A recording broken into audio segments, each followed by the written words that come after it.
Gracias, pastor. Tomen asiento, por favor, hermanos. Sean bienvenidos a la casa de Dios en este domingo un poco frío, ¿verdad? Pero también nos hace sentirnos en ese ambiente en el cual el Señor Jesús está a unas cuantas semanas para volver a la memoria el momento de su nacimiento. Hoy se inicia el Evangelio según San Marcos. Se inicia un nuevo ciclo litúrgico. Bueno, es el segundo domingo, pero hoy se inicia el Evangelio según San Marcos. Y el Evangelio según San Marcos fue el primer evangelio que se escribió, antes que Mateo. Eso no significa que por qué se puso Marcos en el segundo término. Por las formas culturales orientales, en el sentido de que la enseñanza era a través de la tradición oral. Y en un momento dado, pues, se tuvo que escribir los libros sagrados, así como el Antiguo Testamento con la Torá, ¿sí? Entonces también llegó un momento en que se tuvo que escribir los evangelios. Y a través de este inicio del evangelio y también de la noticia que da Isaías, se nos dan buenas noticias. Marcos inicia con una frase muy importante: principio ¿de qué? Del Evangelio. ¿De qué? A ver, busquen Marcos 1:1. Principio del Evangelio de Jesucristo, el Hijo de Dios. El Evangelio es un parteaguas dentro de los libros sagrados, hermanos. Se escribieron casi al mismo tiempo que las cartas de Pablo. Pero hay una enorme diferencia entre las cartas de Pablo y los evangelios, que ya se hablará en otro momento de eso. Aquí lo que me llama la atención tanto de Isaías como de la segunda carta de Pedro y el Evangelio del Señor Jesucristo son tres palabras. Isaías también se inicia con una serie de capítulos que se le considera el libro de la consolación. Capítulos 40 al 55 de Isaías nos habla de consolación. Y hablaremos muy poquito sobre lo que dice la segunda carta de Pedro, de que tengamos paciencia. Dios tiene paciencia de nosotros. Y el Evangelio según San Marcos nos habla precisamente del principio. Y son buenas noticias, ¿o no, hermanos? Y lo que necesitamos en todo tiempo y más en estos momentos, pues es que nos traigan buenas noticias, palabras agradables, palabras que esperamos desde hace mucho tiempo. Y qué mejor que sean de parte de nuestro Dios. Tenemos una necesidad urgente de escuchar palabras de Dios, y que, como dice Isaías, súbete sobre un monte alto y grita. Que nos las griten, o que nos las digan de una manera suave al corazón. Lo importante es escuchar palabras consoladoras, palabras que nos animen, Y hoy es un día de buenas noticias. Isaías, en este capítulo 40, nos ubica más o menos en el año 600 antes de Cristo. E Isaías empieza a manifestar ante el pueblo un mensaje totalmente diferente al mensaje de los profetas anteriores. Consolaos, consolaos, pueblo mío, dice vuestro Dios, así dice Isaías 41. Consolaos. ¿Qué estará viendo Isaías cuando está escribiendo este capítulo? Y suceden cosas interesantes. Vayamos a Isaías 40 del 1 al 5 y vean ese versículo 3 en adelante. Una voz que clama en el desierto que dice: preparen el camino a Jehová. Pero dicen los comentarios históricos que Isaías está imaginándose cómo es el paso del Dios principal de los babilonios y qué se tenía que hacer para que pasara la imagen de ese Dios llamado Marduk. Y se hacía todo esto: preparen un camino, enderecen las calzadas. ¿Qué más está diciendo? El verso 4: todo valle sea alzado. ¿Qué es un valle, hermano? Es algo que está hacia abajo, ¿verdad? Todo valle sea alzado, y bájese todo monte y collado, es decir, emparéjense la calzada. ¿Qué más está diciendo? Que lo torcido se enderece y lo áspero se allane. Lo que había visto Isaías en su momento en el caminar de este Dios Marduk es que el paso de ese Dios nunca podría dar una vueltecita, ni una curva, ni bajar, ni subir. El camino tiene que ser derecho. E Isaías precisamente toma en cuenta eso para compartir al Dios de los hebreos. Pues así como preparan a este Dios Marduk el camino, ¿qué mejor que hacerlo con el Dios de dioses y Señor de señores? ¿Y de qué manera lo está haciendo? Lo está haciendo no en un plan castigador. Isaías está viviendo el momento del exilio del imperio babilonio sobre los hebreos. Él está sintiendo en carne propia lo que Dios está haciendo con su pueblo, y está también anunciando en un momento la cólera de Yahvé, pero en estos momentos Él la cambia para empezar a dar una sacudida al pueblo de Israel, para que levante el ánimo a todos los desalentados y encender ese pequeño fuego de la esperanza. Por eso que se prendió o se encendió la vela verde, símbolo de esperanza. ¿Y hoy qué color se encendió en la corona de Adviento, hermanos? ¿De qué color está encendido? La morada y la verde. Hoy la verde. ¿Y qué significa la morada?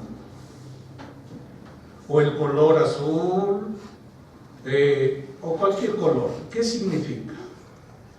En muchas ocasiones se pueden poner 4 velas moradas. Si yo fuera católico, no faltaría una vela rosa, ¿verdad? ¿Por qué creen? ¿El rosa qué significa para el católico? La Virgen.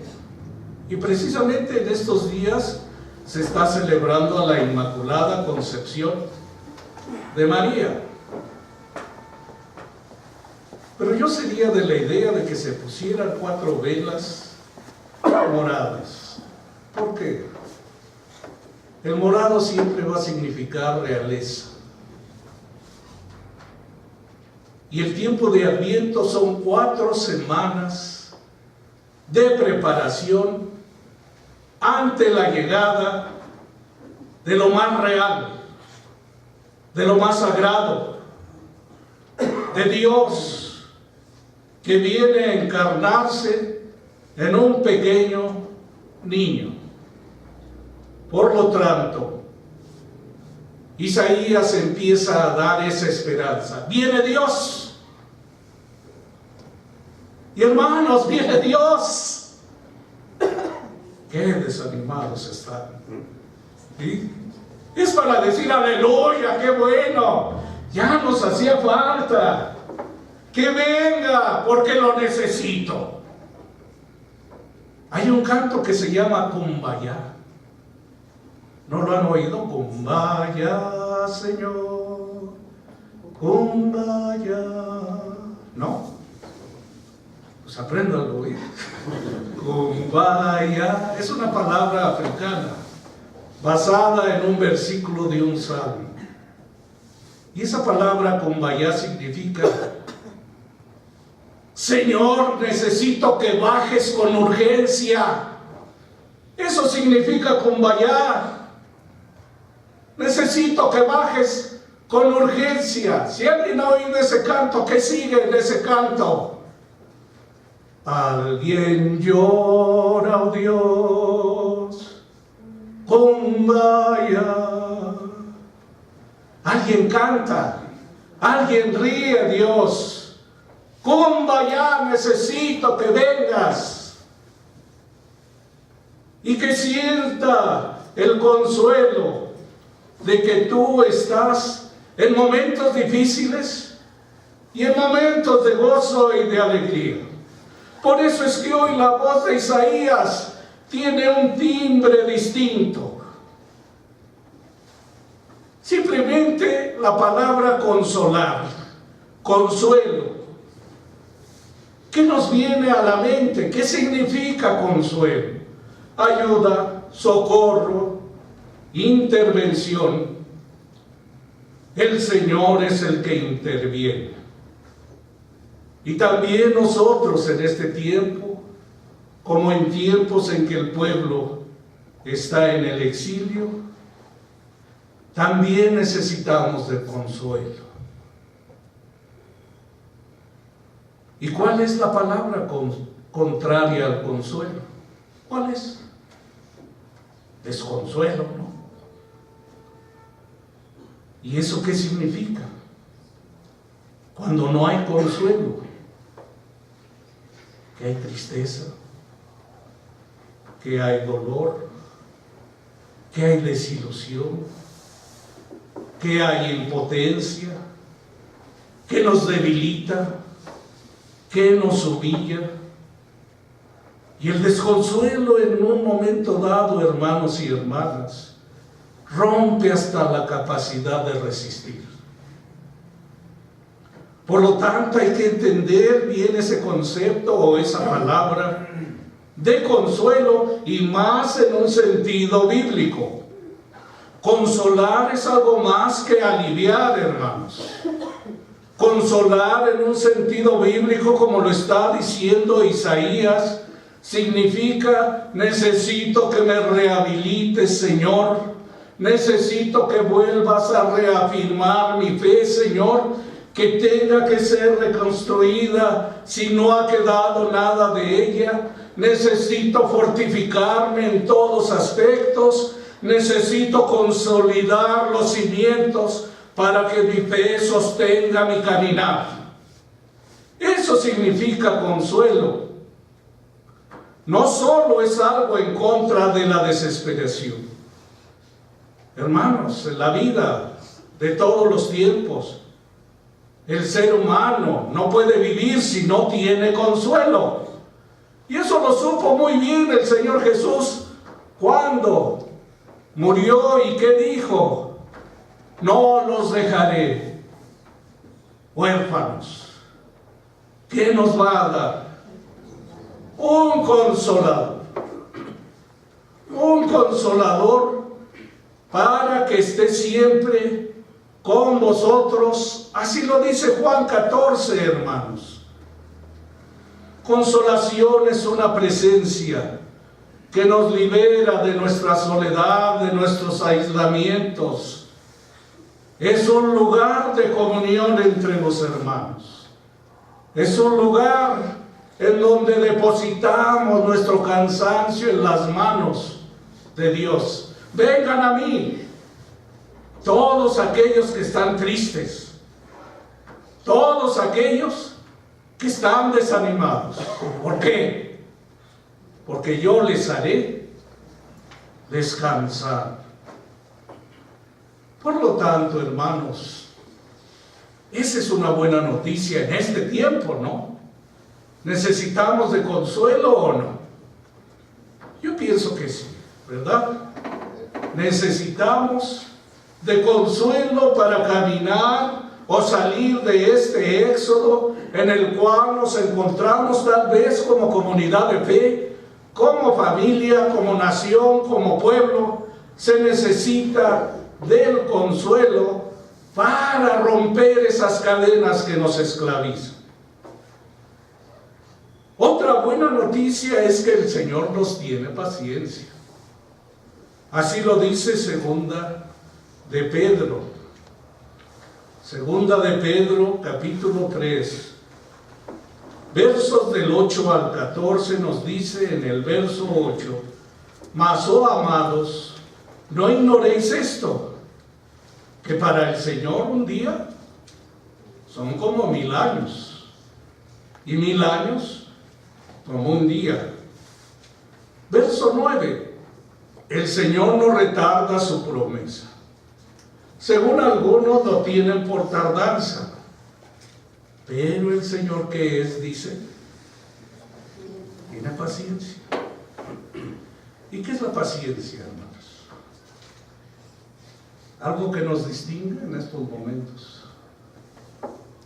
¿Somos gente paciente o impaciente?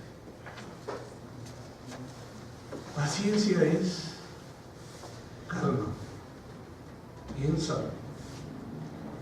razona antes de actuar, antes de tomar cualquier decisión, piensa. Y el Señor precisamente tiene paciencia para con cada uno de nosotros, y por lo tanto también es una buena noticia. Es decir, Dios tiene paciencia conmigo y eso me estimula para que haga algo, no para que esté ahí estático sin hacer nada.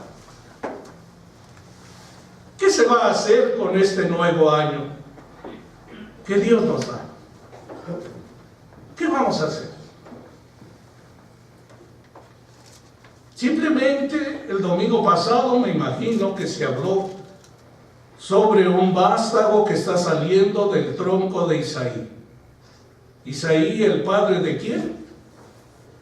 ¿De quién? De David, ¿verdad? El Señor nos da un vástago. Aquellos que saben mucho del campo, ¿qué es un vástago? Una plantita. En otras versiones bíblicas dice pimpollo, retoño, ¿sí? Una pequeña plantita. Eso es lo que nos da Dios. A ver qué tanta paciencia tienes con esto que te doy. Y te la voy a dar en medio del frío, en donde las probabilidades de que crezca ese pequeño vástago, ¿son amplias o son menores? Son muy poquitas, ¿verdad? Si no les tenemos cuidado. Paciencia en todo lo que hagas. Piensa, razónalo. No actúes al momento. No actúes por las cosas de moda. Actúa de acuerdo a lo que necesitas tú, tu familia, tu comunidad de fe, el país, el mundo. Hay que tener paciencia, pero trabaja. Haz algo. No está pensado, hermanos. Yo no pienso que Dios permita que estemos sentados. Hay que hacer algo. Aparentemente yo llevo desde agosto que se inició el año conferencial, no tengo iglesia. Era para que estuviera con mi coquito en la mano, ¿verdad? Sin nada más que agua de coco, ¿verdad? Le estaba comentando al pastor que en estos momentos ya debería estar en las playas de Cuautla gozando del calorcito, ¿sí? Allí en Agua Hedionda, ¿sí? Pero por diferentes razones no podemos hacerlo. Pero eso no impide que no esté, creo que ahora trabajo más que antes, que cuando estaba en la iglesia. Porque mi esposa es testigo de que no estoy diciendo mentira. A las 8 de la mañana estoy en la oficina, una pequeña oficinita que tengo en casa, y como hasta las 12, 1 del día le paro de estar escribiendo.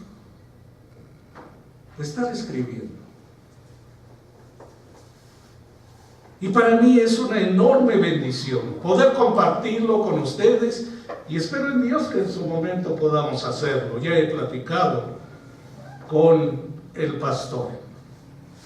Por lo tanto, sí hay que ser paciente, esperar los momentos de Dios cuando hay que actuar de una manera comunitaria. Pero mientras tanto, prepárate, pastor. Porque ¿sabes qué? Marcos dice que es el principio del Evangelio. ¿Y qué es el principio? ¿Cómo le vas a hacer con ese 2018 que el Señor nos va a dar? ¿Cómo le van a hacer, hermanos? Como iglesia, como comunidad de fe. ¿Quién va a ser el centro de todas las cosas que se hagan en este lugar? Principio del Evangelio de Jesucristo.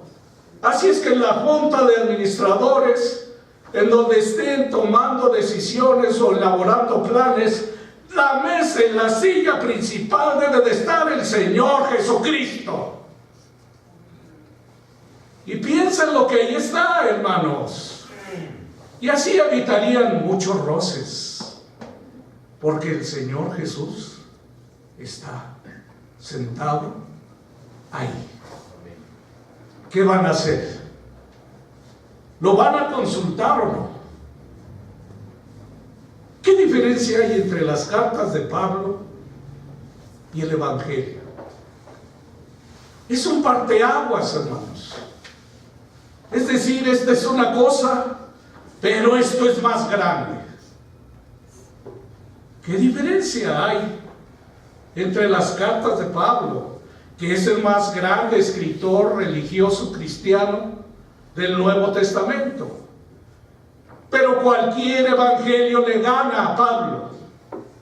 ¿Por qué? Porque en las cartas de Pablo se habla según el sentir de Pablo. Y en el evangelio quien habla es Jesús el Cristo. Por eso es que nosotros en un principio se nos conocía como evangélicos. Hacer todo lo que Jesús el Cristo nos dice. ¿Y qué nos dice Marcos? Precisamente como inicia Jesús, como está escrito en Isaías.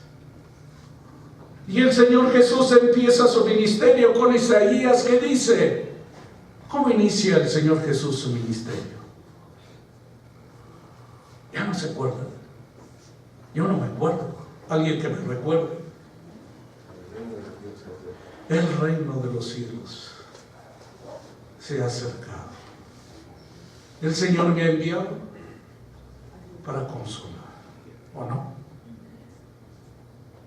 Para llevar las palabras de aliento. Y así inicia también Marcos. Voz que clama en el desierto. Preparen el camino del Señor. Enderecen sus sendas. Y a ver, hermano, vean el principio del Evangelio. Preparen el camino del Señor. A ver, búsquenlo, porque van a decir que yo estoy poniéndole de mi cosecha al Evangelio según San Marcos. Búsquenlo, hermanos, y alguien que me diga. ¿Qué dice el verso 3 en su frase final?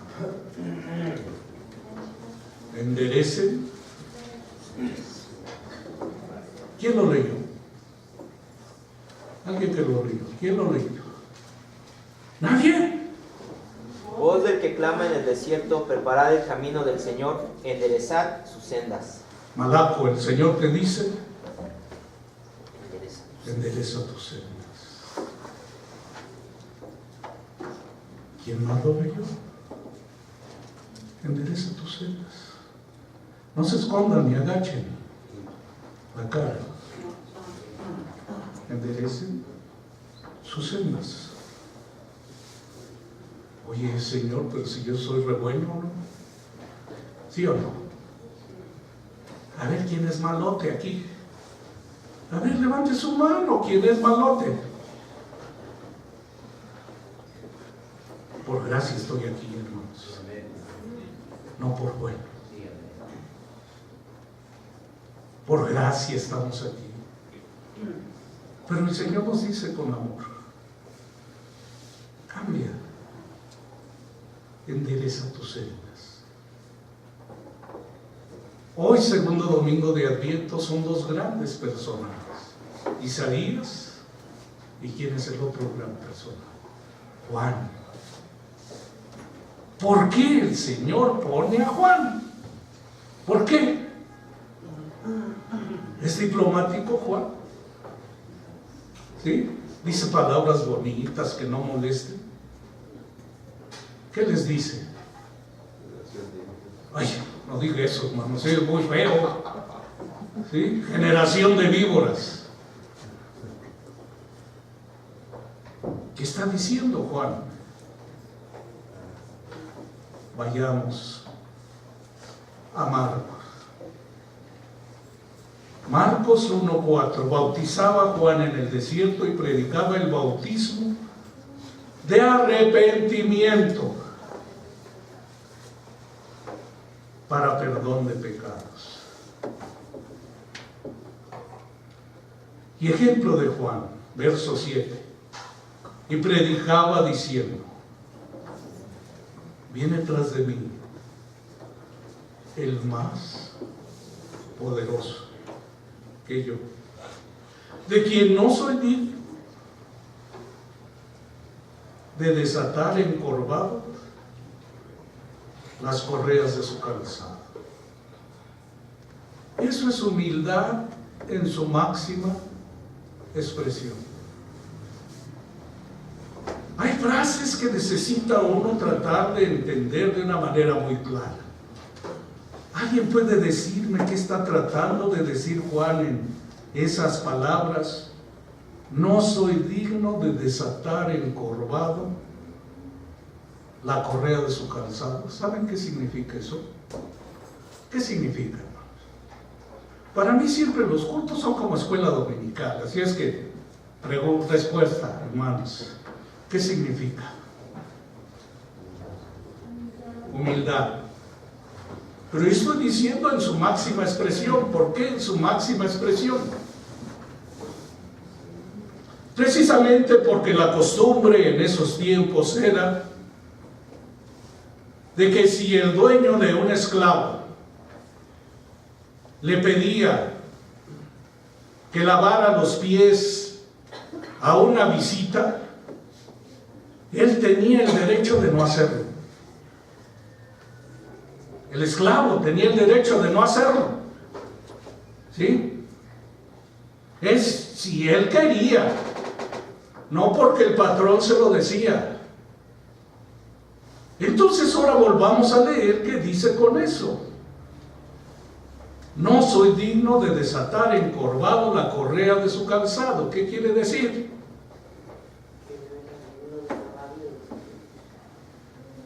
Ni siquiera soy digno de que me consideres un esclavo para llevar tu mensaje. Yo no soy el mejor, Señor. Pon a otro. Pon a otro, pero a mí, que ya sabes cómo es mi carácter, pues como que me envíes a una encomienda en lugar de atraer adeptos, ¿qué voy a hacer? Imagínense si a mí me nombraran para buscar a seminaristas. ¿Se llenaría el seminario? ¿Qué dicen ustedes? ¿Qué dicen? ¿Ustedes creen que si a mí me nombraran buscador, no director, buscador de estudiantes para el seminario, irían corriendo? Lo pensarían, ¿no? Y no lo pensaría por falta de fe, sino porque quien lo invita, ¿no? Pues así era Juan. Y sin embargo el Señor lo toca. Pero tiene que haber humildad. Por lo tanto, 3 palabras el día de hoy. Consuelo. El Dios que nos tiene que presentar siempre es el Dios que consuela. No es el Dios que castigue. No es el Dios que te pone en balance. Es el Dios de la gracia. Y el vástago, hermanos, acabo de leer que todos necesitamos tener un niño en nosotros. Y los adultos tenemos un niño en nosotros. ¿O no lo tienen? Si no lo tienen, búsquenlo, hermanos. Búsquenlo. Y eso me está dando idea para si alguien me invitara el día de Navidad para hablar, que este niño crezca en el adulto, para que el adulto tenga un niño con nosotros. Es el anhelo de los pueblos. Y hermanos, ¿qué es un niño? ¿Qué es un niño? Yo no tengo niños, pero siempre me los imagino. Por ahí, el pastor Garza escribió, ¿verdad? Una vez que tampoco tuvo niños. Escribió sobre los hijos que Dios le dio y en dónde estaba y cómo era. Algún día se los compartí. Pero un niño, hermano, simplemente nada más un niño, es pasado, futuro o presente. ¿Qué es un niño? Es el presente. ¿O no? ¿Y un niño qué es? ¿Sigue las reglas de los adultos? ¿Qué es un niño? Es alguien que te quema ante los demás, ¿o no? ¿Por qué? Niño, no digas eso, y menos con las visitas. ¿Qué van a decir de nosotros? ¿No? Y cuando se van las visitas, Pues sí estuvo mal que las dijera, pero fue el único que dijo la verdad. ¿O no? Vean todo lo que nos enseña un niño. Y eso es lo que viene Dios. Me voy a hacer un niño para ti. ¿Qué van a hacer? ¿Qué van a hacer? ¿Verdad que es hermoso este tiempo? Prepárense, porque la alegría, el gozo, la esperanza, el consuelo, la paciencia. ¿Y cuáles son más los frutos del Espíritu, hermanos? Porque yo ya ni me acuerdo. Amor, gozo, paz, tolerancia, benignidad, longanimidad. A ver, hermanos, ¿qué es longanimidad? Suena longaniza, pero no es longaniza. ¿Qué es longanimidad? Y ojalá y fuera como longaniza también. ¿Qué es longanimidad? Es un fruto del Espíritu. ¿Para qué sirve?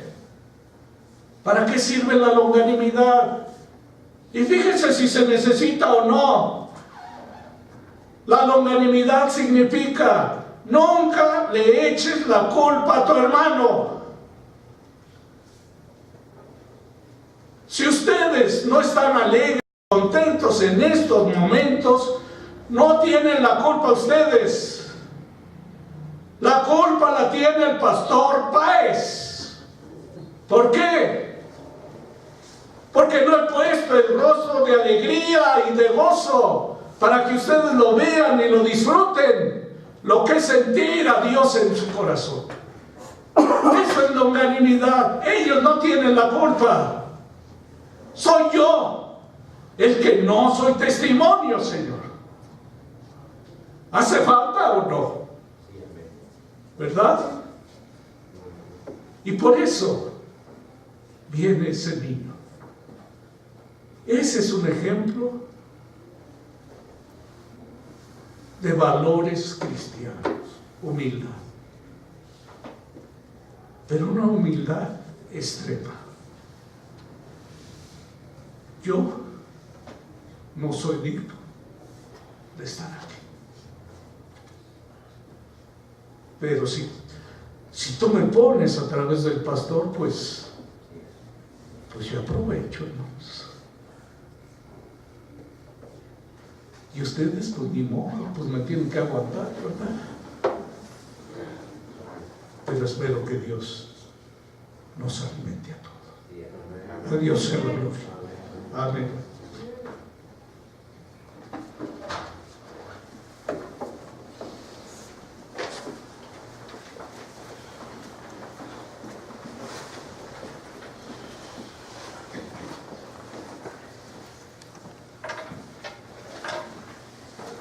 Damos gracias a Dios, hermanos, por la palabra expuesta.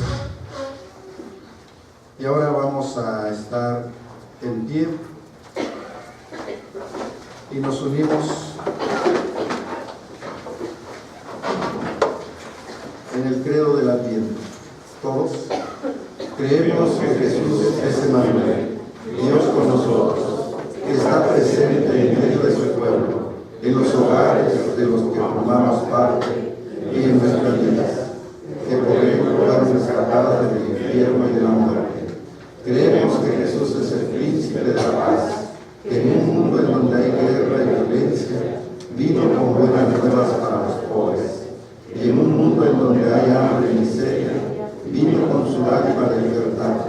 Creemos que Jesús es el Hijo de Dios, que vivió con valor frente a la oposición del mundo, que predicó el Evangelio en circunstancias favorables y desfavorables, que mostró su amor cuando fue calumniado, herido y abofeteado. Creemos que la Navidad es fuerza y poder, y que este mundo puede cambiarse si con humildad y con fe nos arrodillamos ante el niño de Belén y seguimos a aquel que por nosotros murió en la cruz. Creemos que nosotros debemos ser los primeros en hacerlo. Amén. Así, hermanos.